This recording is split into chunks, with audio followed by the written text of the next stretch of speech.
Hello, boys and girls. So today for social studies, we're going to be talking about the Great Plains region and the American Indians of the Great Plains. Now, if you think about the Great Plains, I think you might know that Minnesota is included within the Great Plains region. So you may have heard of some of these tribes and maybe some of their customs before. So you can read the two slides. You've got this slide I'm showing you now and this slide.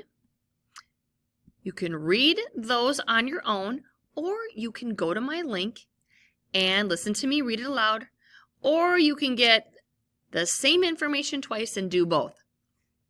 Okay, and then don't forget to fill out the duty logbook. Now it looks exactly the same as it has for the last four regions. You've got describe the land and the weather, tribes, plants and wildlife, housing materials, artifacts, clothing, or accessories. Okay. The other thing about this region is that things are not listed in order as to how they show up on the duty logbook.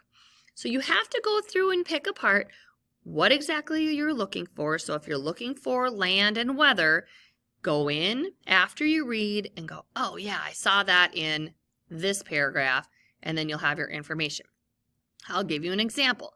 In the first paragraph, well, it's talking about where the Great Plains is at, but it's telling you about the tribes right away. So it kind of flip-flopped a little bit, okay?